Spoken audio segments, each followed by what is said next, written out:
We've looked at limits from the left and limits from the right.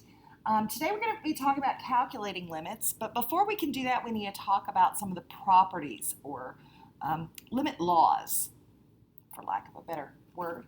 So if I have two limits that both exist, that's important, they have to exist, and C is some constant, some number, then we can have these laws that are always true.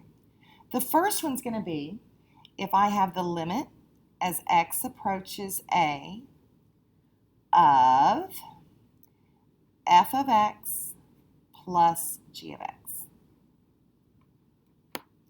Well, I could just take the limit as x approaches a of f of x and add it to the limit as x approaches a of g of x. So we can separate it out. That would even hold true if it wasn't addition, it was subtraction. You would do the same thing. The limit as x approaches a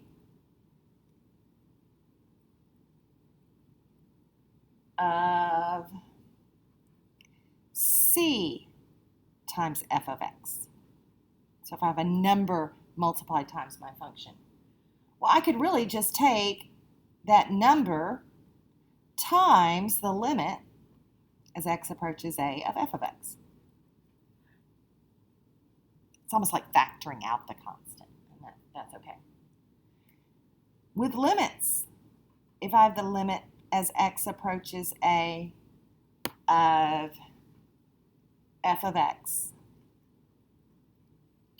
times g of x, well, I can actually separate that out into the limit as x approaches a of f of x times the limit as x approaches a of g of x. So what do you think we would do if it was division?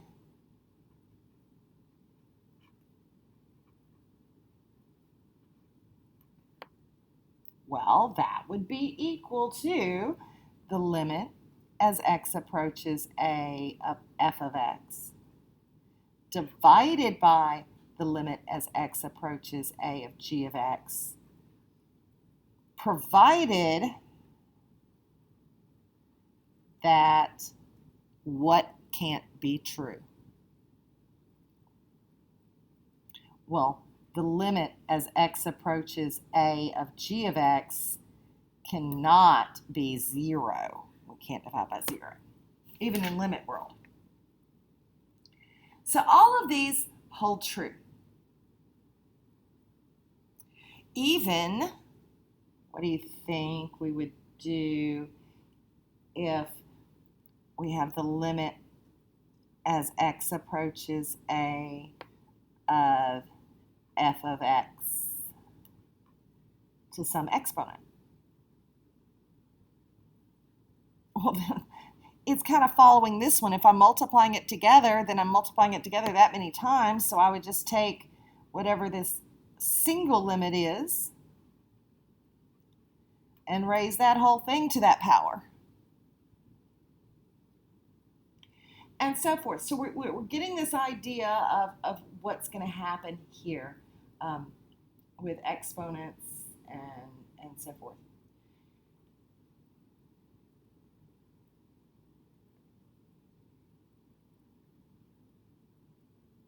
Now the next thing we're going to be talking about is what is called direct substitution.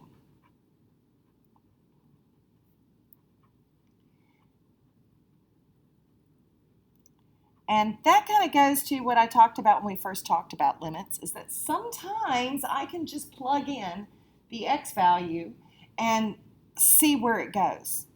So I'm going to start my numbering over. This is now some examples. So what if I had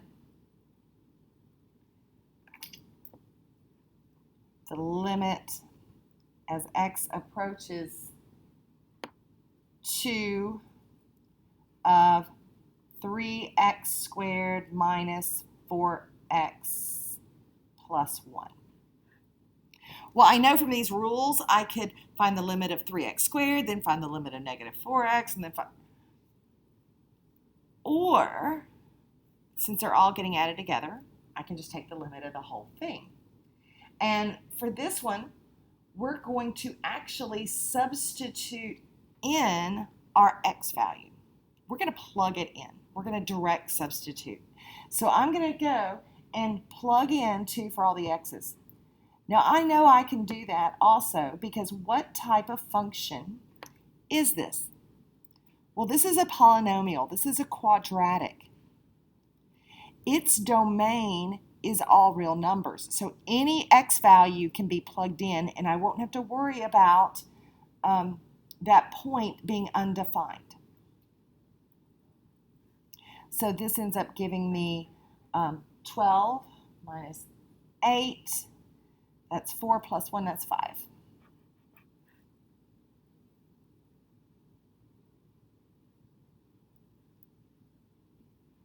Could that work when we have the fractions, the rational functions?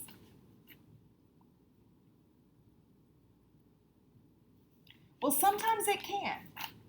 Let's say I had, as x approaches 2, and then I had this lovely function x squared minus 4 over x. Nope, not that one. Make that a 9, x minus 3. Can I plug in the 2? Well, I sure can. 2 is not a bad number. It is fine to plug in.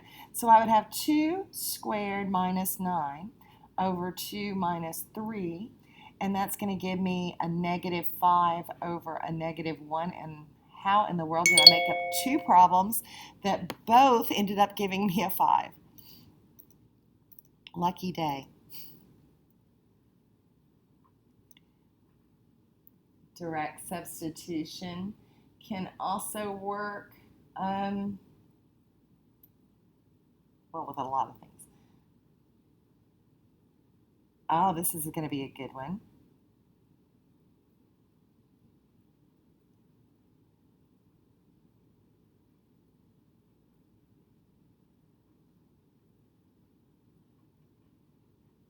Okay, so I'm going to give you an f of x. And I'm going to make this one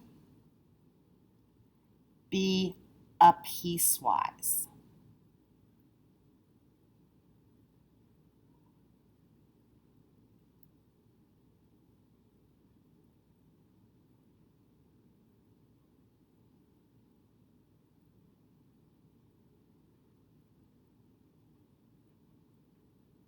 And this gives us a chance to review piecewise functions as well. A piecewise function is made up of 2 different functions that are kind of meshed together to make one single graph. This is the rule when x is less than 3. This is the rule when x is greater than or equal to 3. So I want to know what y value I'm approaching as x approaches 3 from the left. So I want you to, whenever you see a piecewise function and we're working with them, I want you to think about which piece is on the left and which piece is on the right. So on this one, less than 3 would be left. Oh my, this marker is dead. Throw that away.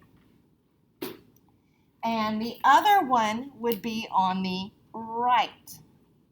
So I'm approaching from the left, so this is the rule I'm looking at.